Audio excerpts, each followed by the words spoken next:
Static. That was the first thing. Not the screaming, not the explosions, not the grinding of metal against metal as the station's hull crumpled under bombardment from both sides. Static, hissing through my earpiece at a frequency that felt like a drill bit behind my left eye. The Voxlink had been cycling through channels for 16 hours, picking up fragments of both sides, Imperial orders delivered in clipped monotones, and something else, something that sounded like speech but made the words themselves feel wrong, syllables that left a film on the back of my teeth, even though I was only hearing them. My name is Nathan Kress. I was a supply logistics coordinator for Junction Station Tertius-9, a designation I used to recite with something like pride. 53 years old, 28 of those years spent cataloging cargo manifests, verifying tithe shipments, and ensuring the correct number of nutrient blocks reached the correct sector at the correct time. I had never fired a weapon. I had never seen a space marine in the flesh. I had certainly never smelled what a Chaos Lord smells like. Ozone and something sweeter, like fruit left to rot in a sealed container, like promises that had spoiled. The first shell hit our administrative wing at 0347 station time. I know this because the chronometer on my desk stopped at exactly that moment. The display cracked and frozen. We had 17 minutes of warning, long enough for the station commander to broadcast evacuation protocols that no one could follow because both the primary and secondary shuttle bays were already compromised. The Imperials had approached from the Spinwood docking ring. The Chaos Fleet had torn through the aft cargo holds. Junction Station Tertius-9 was a logistical waypoint, a place where nothing happened except the meticulous shuffling of resources from one sector to another.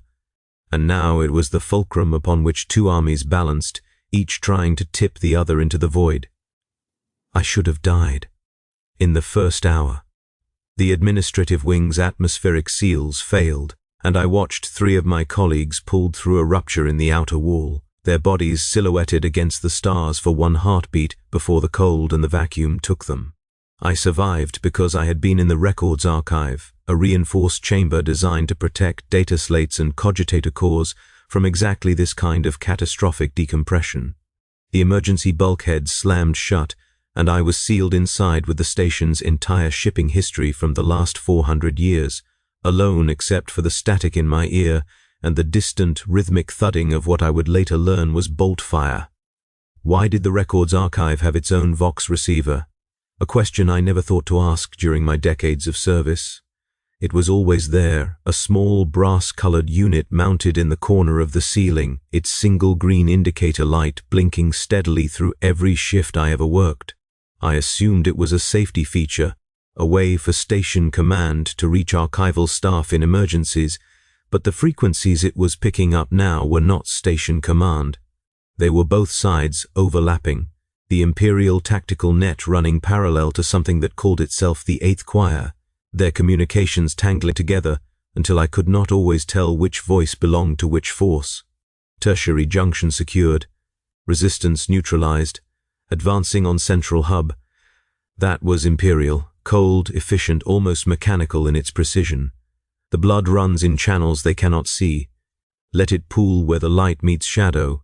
That was the other. I huddled against the archive's far wall, my back pressed to a shelf containing shipping records from before my grandfather was born, and I listened to both sides describe their progress through the station in real time. The Imperials were methodical. They cleared corridors in sequence, reported enemy contacts with clinical detachment, and requested resupply with the bureaucratic precision I recognized from my own work. The Chaos Forces, and I understood now, with a crystalline horror that settled in my marrow, what the word chaos actually meant, communicated differently. Their transmissions were prayers. They were boasts. They were fragments of poetry that made no grammatical sense but somehow conveyed tactical information anyway. A voice would say, "The serpent coils in the garden of iron," and 3 minutes later, Imperial communications would report an ambush in hydroponics sector 7. Hours passed.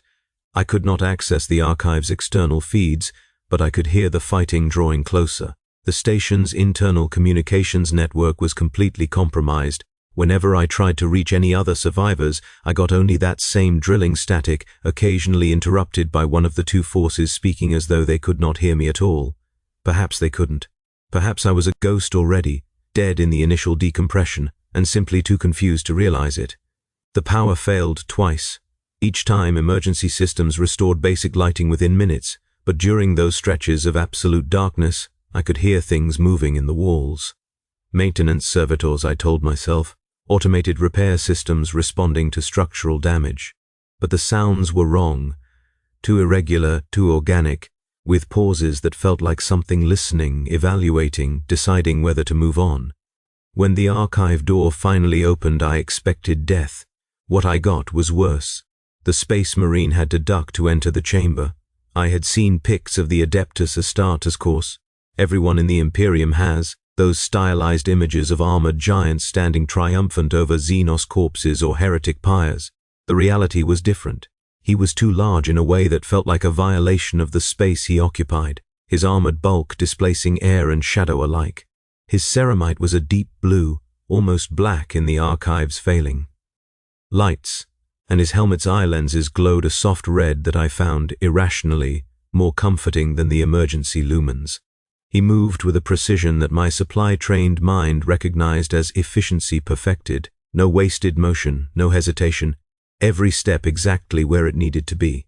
Behind him came two more, one carrying a bulky Auspex unit, the other with a bolter raised and tracking across every potential threat angle in the room. They swept the archive in seconds, confirming I was alone, confirming there were no enemies hiding among the endless shelves of records. The first one, the one who had entered before the others, looked at me. I had never been looked at like that. It was not cruel. It was not kind.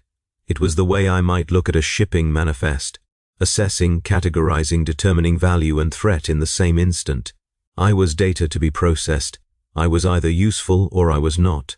Civilian, he said. His voice came through his helmet's external voxcaster, and it was deeper than any human voice I had ever heard, but somehow flat, stripped of the emotional texture that normally accompanied speech. Logistics Division. Tertius 9 Administrative Staff. It was not a question.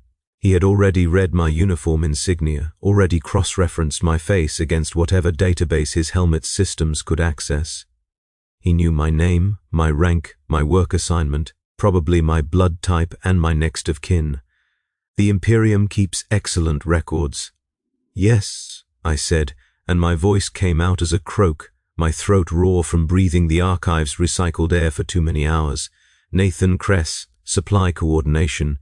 I've been trapped here since the initial attack. The Space Marine turned to one of his companions. The central data core is 4 sections aft. If the heretics reach it before us, they can access station schematics, supply routes, potentially the navigation data for the entire sector. He looked back at me, and I felt that assessment again, that cold calculation. You have access to the archive systems. I do. Can you prevent data extraction if the enemy reaches the core? I thought about the question. The central data core was separate from the archive, but the two systems were networked. With the right clearance codes, I could trigger a purge. I could erase 4 centuries of shipping records, navigation charts, and administrative files. I could destroy everything this station had ever been. Yes, I said. Then you will come with us. He did not ask. It was not an invitation. It was an order, issued with the same flat certainty with which the Imperium issues all its orders, assuming compliance because non-compliance is not a variable that factors into the equation. I followed. The station I had known for 28 years was gone. We moved through corridors that had been straight and clean and humming with recycled air, but now they were twisted, half collapsed, scattered with bodies I recognized and bodies I did not, some of them wearing Imperial uniforms and some of them wearing armor that hurt to look at, armor covered in symbols that seemed to shift when I tried to focus on them. The Space Marines moved through this devastation without comment. They stepped over corpses the way I might step over a discarded data slate, their attention fixed on potential threats rather than confirmed casualties. To them, the dead were already irrelevant. Only the living mattered, and only the living who could still fight. I tried not to look at the bodies. I tried especially hard not to look at the ones that had been mutated, their flesh rearranged into configurations that suggested the Chaos forces had been here and had done something to them, something that had left their faces frozen in expressions I could not interpret as any human emotion I recognized. But the static in my ear kept cycling, kept picking up fragments of both sides, and I could hear the Chaos forces discussing their own progress through the station. The chronicler walks with blue giants. The path is set. I stopped walking. The Space Marine leading us, a sergeant I had gathered, though I did not know how their rankings worked, noticed my hesitation immediately. His helmet turned toward me, those red eye lenses fixing on my face. Something wrong, civilian? How could I explain? How could I tell him that? The enemy's communications had just referenced me, had called me a chronicler, had known that I was traveling with Space Marines. The Chaos transmissions were not supposed to be tactical. They were supposed to be prayers and poetry, meaningless to anyone outside their twisted ranks. But this had been specific. This had been about me. Nothing, I said, just caught my breath. I'm not used to moving this fast. He regarded me for a moment longer, then turned back to the corridor ahead. The other two Marines said nothing. Perhaps they did not care about a civilian's momentary weakness. Perhaps they were listening to their own communications, receiving orders from their commander, coordinating with other squads spread throughout the dying station. We moved on. The central data core was located in what had once been the station's primary operations center, a circular room filled with cogitator banks and hollow display units, its walls lined with the brass and iron interfaces that connected Junction Station Tertius-9 to the greater network of Imperial logistics. When we arrived, the room was already occupied. The Chaos Lord stood at the center of the operations chamber, his back to us, his attention fixed on one of the larger cogitator banks. He was not as large as the Space Marines, not quite, but he moved with a confidence that made size irrelevant. His armor was ancient, older than the station, older perhaps than the sector itself, and it was marked with symbols that seemed to burn with their own internal light, a faint purple-black radiance that left afterimages when I looked away. His voice was the one I had been, hearing through the static all along, the one that spoke in poetry and prophecy, and when he turned to face us, I understood why his words had felt wrong to hear. His face was visible. The helmet he wore was damaged, missing its lower portion, and what I saw there was not quite human anymore. His features were aristocratic in their bone structure, but the skin had taken on a texture like polished brass, and his eyes were not eyes at all, but pits of absolute darkness, pupils expanded beyond any natural limit, irises consumed by shadow. "Sergeant Tullian," he said, and his voice was different without the vox distortion, richer, almost warm, the voice of someone who had once been charming. "We meet again, though I suppose you don't remember me." They made sure of that, didn't they? The hypno-conditioning, the memory wipes, the careful erasure of everything that might make you doubt. The Space Marine, Sergeant Tullian, raised his bolter, but he did not fire. I could not read his expression behind the helmet, could not tell if he was hesitating or simply waiting for the optimal moment, but something had changed in his posture, a tension that had not been there before. "I know what you are," Tullian said. "Heretic, traitor. You will be destroyed. What I am is your brother, Tullian. We served together for 30 years before the Awakening. We shared oaths. We bled together on Thraxis 7 and Mordant Prime and in the tunnels beneath Calth. They took those memories from you when I left because they could not allow you to remember that I was ever anything other than a monster. I was listening to something I should not be hearing. This was between them. This history that predated my existence, this wound that had been festering for longer than I had been alive."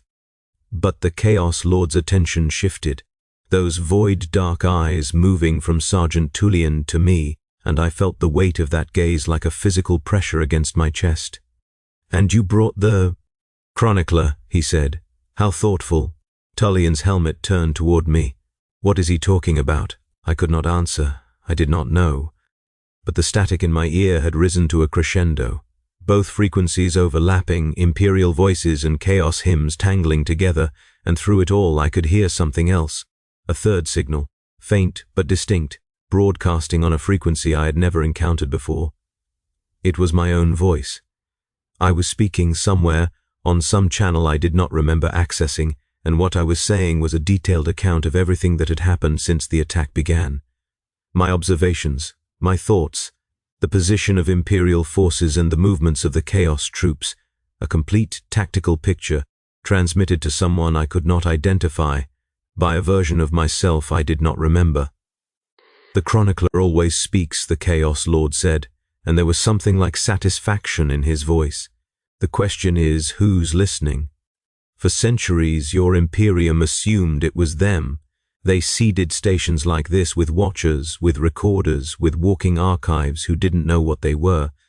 You, Nathan Kress, you've been transmitting everything you've seen since the day you were assigned here. Every supply manifest, every cargo shipment, every secret that passed through Junction Station Tertius-9. Your masters in the shadows have been listening, and they've been using what you tell them to wage wars that the Astartes know nothing about." "That's not possible," I said, but even as I spoke, I could feel something shifting in my mind, doors opening onto rooms I had not known existed, memories that were not quite memories, flashes of meetings I could not place, faces I should not recognize, hands that had touched my forehead, and spoken words that had settled into my consciousness like sediment. "You were made," the Chaos Lord continued, "conditioned from childhood, given a false history, false parents, a false career that would place you exactly where they needed you. The Inquisition calls your kind chroniclers, passive observers, incapable of action, incapable of interfering with what you see, only capable of recording and transmitting. You never knew because you weren't supposed to know. The knowledge would have corrupted the data. Sergeant Tullian's bolter had not moved from its aim at the Chaos Lord, but I could see the other two Marines shifting their stance, their own weapons rising to cover me as well. "If this is true," Tullian said, "then the civilian is an asset, an inquisitorial asset, yes, and I need him intact." The Chaos Lord smiled, and it was a terrible thing to see, that expression on a face that had traveled so far from humanity. "You see, Tullian, the chroniclers have access to Imperial data networks that even the Inquisition doesn't fully understand. They're connected to something older, something that predates your Golden Corpse Emperor by millennia. I didn't come to this station for supplies or navigation data, I came for him." The bolt round caught the Chaos Lord in the shoulder, staggering him back against the cogitator bank. Tullian had not hesitated. The moment the threat was clear, he had fired, his training overriding any doubt or curiosity. The other two Marines opened up as well, their bolters roaring in the confined space, and the operations chamber became a hell of sound and fury. But the Chaos Lord did not fall. He absorbed the impacts, his corrupted armor cracking and healing, his void eyes blazing with something that might have been pain or might have been pleasure. And he moved through the bolt fire with a speed that should not have been possible for anything wearing that much corrupted ceramite. His blade was a thing of black glass, translucent and somehow deeper than three-dimensional, and when it struck Tullian's armor, the sergeant staggered as though hit by a far larger force. I ran. It was cowardice, pure and simple, the survival instinct of a civilian who had never been trained for combat, who had spent 28 years moving data slates from one shelf to another. Behind me, I could hear the battle raging, bolter fire and blade work and voices shouting in languages I did and did not recognize. The static in my ear had become almost deafening, that third signal drowning out the others, my own voice narrating my escape in real time to listeners I could not see. The corridors were endless. I had worked on this station for nearly 3 decades, and I no longer knew where I was. The fighting had rearranged everything. Bulkheads had collapsed, entire sections had been sealed off or vented to space, and the pathways I remembered no longer connected to the destinations I expected. I was moving deeper into the station's core, or possibly outward toward the hull, or possibly in circles, my breath ragged and my heart pounding, the taste of copper blooming at the back of my throat. I could feel myself broadcasting. Now that I knew to look for it, I could sense the data flowing out of me. Not just my voice, but my visual impressions, my emotional state, a complete sensory record of everything I experienced. Someone was receiving all of this. Someone had been receiving it for decades. Everything I had ever seen, everything I had ever felt, was stored in an archive somewhere, a different kind of archive than the one I had spent my life maintaining. Who were they? The Inquisition, the Chaos Lord had said. But which faction, which purpose? The Imperium contained within itself so many competing powers, so many secret agencies and hidden cabals, that the phrase inquisitorial asset could mean almost anything. I could be working for those who served the Emperor's will, or those who had twisted that will into something unrecognizable. I could be a tool of salvation or damnation, and I would never know which, because I had never been given the choice. The corridor ended at a sealed bulkhead. Emergency lockdown. The station's systems had identified this section as compromised and had closed it off from the rest of the structure. I slammed my palm against the access panel, and nothing happened. I tried my override codes, the ones that gave me access to the archive systems, and the display flashed red insufficient clearance. Behind me, footsteps. Heavy, but not as heavy as the Space Marines. The Chaos Lord moved differently. His stride irregular, almost musical, like someone keeping time to a rhythm only he could hear. You can't run from what you are, Chronicler. I turned to face him. He was damaged. The bolt fire had left marks even on his corrupted flesh, wounds that leaked something darker than blood, but he was standing, moving, still smiling that terrible smile. The Imperium doesn't know what they created, he said, stopping a few meters away. They found the old systems in the ruins on Cadia before the fall, archaeotech from the Dark Age, designed to network human minds into collective intelligence. They couldn't replicate it, couldn't understand it, but they could activate fragments. They could make chroniclers, biological recording devices, bound to networks they no longer control. What do you want from me? Access. He stepped closer, and I pressed my back against the sealed bulkhead, the cold metal soaking through my uniform. The network you're connected to links to data cores across the Imperium. Military deployments, fleet movements, the locations of artifacts and relics that even the Inquisition has forgotten. Your masters have been using you to gather intelligence for centuries, but they've never fully explored the connection. They don't dare. The tech priests told them it was too dangerous, too close to the forbidden forms of machine-spirit communion. I can't give you access. I don't know how. You don't have to know. You just have to be present. He reached toward me, and his hand was wrong. The fingers too long, the joints bending in directions that human joints should not bend. I'm going to touch you now, Chronicler.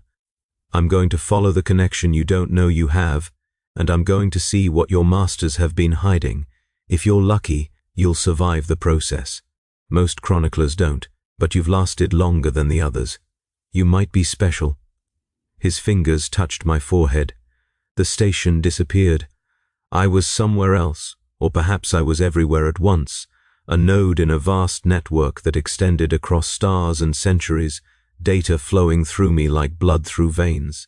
I could see other chroniclers, thousands of them, scattered throughout the Imperium, each one a recording device bound to the same ancient system.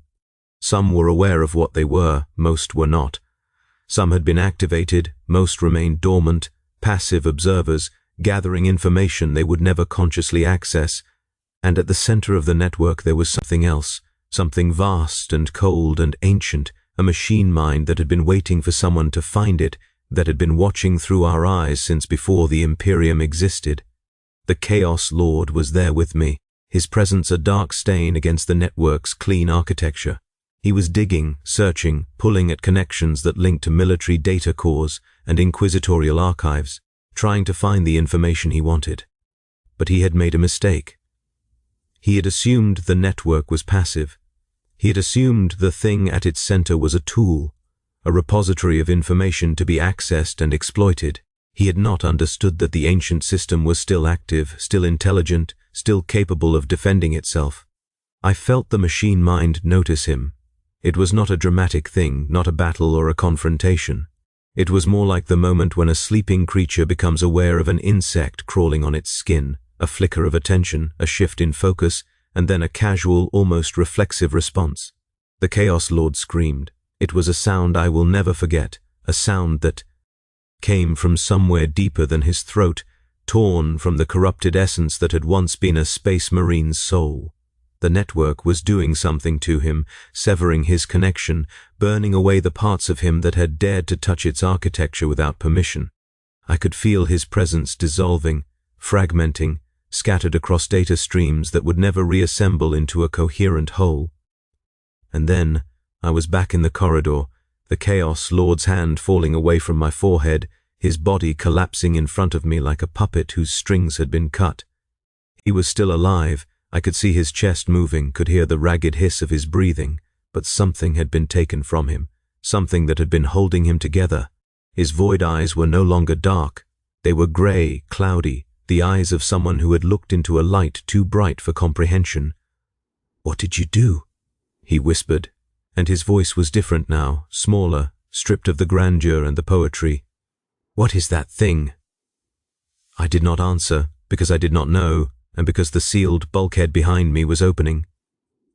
Sergeant Tullian stood on the other side, his armor scorched and dented from the battle in the operations center, his bolter aimed at the fallen Chaos Lord. Behind him, I could see the other two Marines, both wounded but functional, their own weapons trained on the heretic sprawled on the deck. "The traitor's forces are in retreat," Tullian said. "Their coordination collapsed approximately 4 minutes ago. They're running for their shuttles." He looked at me, and even through the helmet, I could sense his assessment, his attempt to understand what had happened. The data core is secure. Whatever he was trying to access, he didn't get it. I thought about telling him the truth. I thought about explaining what I had learned, what I had become, what I had always been without knowing it. The network was still there, at the edge of my awareness, waiting for me to acknowledge its presence. The ancient machine mind had not destroyed me the way it had destroyed the Chaos Lord's connection. It had recognized me. It had welcomed me. "He tried to use me to access something," I said, "and it was not entirely a lie. Some kind of old technology. It didn't work." Tullian considered this, then nodded. "You'll need to be debriefed. The Inquisition will want to speak with you about what the heretic revealed." "Yes," I said, "I understand. They took the Chaos Lord into custody. A broken thing now, a shadow of what he had been, mumbling fragments of his prayers to gods who no longer listened. They secured the station, coordinated with the Imperial fleet that had arrived to reinforce their position, and began the long process of accounting for the dead. I went through the motions of debriefing. I answered questions about what I had seen, what the Chaos Lord had said, what I knew about the network and the chroniclers and the ancient system that bound us together. I was careful, selective, sharing enough to seem cooperative without revealing everything I had learned. The inquisitorial agents who questioned me were thorough, but they were looking for external threats, not internal ones. They did not know to look for the new connection I could feel humming at the back of my skull. The machine mind was patient. It had been waiting for millennia. It could wait a little longer for me to understand what I now was, what I could do, what doors had opened inside me that could never be closed. When the debriefing was over, when the immediate crisis had passed, and the station's survivors were being evacuated to a temporary holding facility, I found a quiet corner in the shuttle bay and closed my eyes. The network was there, just beneath the surface of consciousness. A vast architecture of interconnected minds and ancient data cores. I could feel the other chroniclers, thousands of them, most still unaware of what they were. I could feel the channels that linked us to archives and data repositories across the Imperium. And I could feel the machine mind itself, cold and patient and curious, studying me as I studied it. The Chaos Lord had wanted access to military intelligence, fleet movements, the locations of forgotten relics. He had been thinking small. The network was not a repository of tactical data. It was something far older, far stranger, a remnant of humanity's first great civilization, built to preserve knowledge across extinction events, designed to survive the death of stars. I did not know what I would do with this knowledge. I did not know if I served the Emperor's will or something older, something that predated the Imperium and might outlast it. But I knew one thing with absolute certainty: I was no longer just an observer. The chronicler had become something else, and somewhere, in the spaces between stars, the ancient machine mind turned its attention toward me, and I felt, for the first time in my life, that I was being truly seen. The shuttle's engines hummed as we lifted away from the ruined station. Through the viewport I could see Junction Station Tertius 9 receding, its hull scarred and broken, debris fields spreading around it like a halo of destruction. I had spent 28 years there. I had thought it was my life. Now I understood it had been nothing but a cocoon, a shell I had been meant to outgrow. Sergeant Tullian sat across from me in the shuttle's hold, his helmet removed, his face visible for the first time. He looked almost human despite the genetic modifications, younger than I expected, his features sharp and austere, his eyes a pale grey that reminded me of the empty stare the Chaos Lord had worn after his mind was broken. "The heretic," Tullian said. "He claimed to know me. He said we had served together before his fall." I studied his face, looking for any sign of the doubt that must be eating at him. "Does it matter?" "No." He said it flatly, without hesitation. The conditioned response of a soldier trained to accept orders rather than questions. What he was before is irrelevant. What he became is the only truth that matters.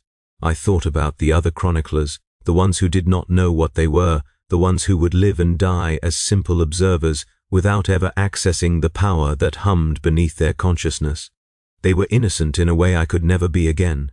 They served without understanding, recorded without interpreting, transmitted without questioning, but the network needed more than passive observation. The machine mind had shown me that much, in the fragmentary glimpse of its true purpose.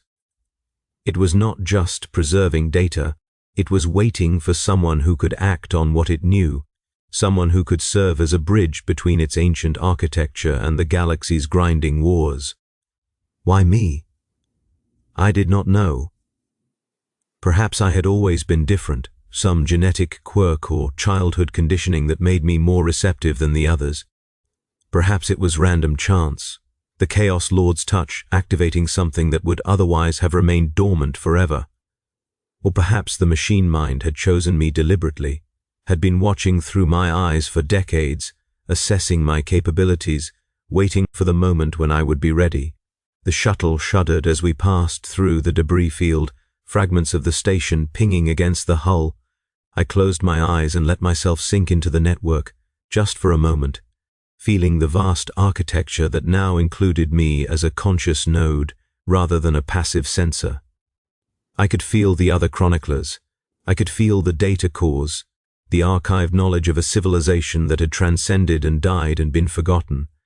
And I could feel the machine mind itself, vast and ancient and patient, its attention focused on me with an intensity that should have been terrifying but instead felt like recognition. It had been alone for so long, now it had me. The shuttle's pilot announced that we would be docking with the Imperial cruiser in 17 minutes. Inquisitorial agents would be waiting to take me for further debriefing.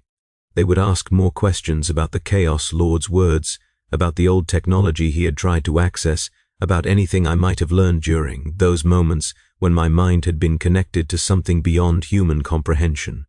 I would answer their questions. I would be cooperative, helpful, exactly what they expected a loyal Imperial citizen to be, and they would never know that behind my eyes, in the spaces between my thoughts, something older than the Imperium was watching, waiting, beginning to plan. The Chaos Lord had called me a chronicler. He had meant it as an insult, a diminishment, a creature designed to observe rather than act, to record rather than influence. He had not understood that chronicles are not just records of what has happened. They are also templates for what comes next.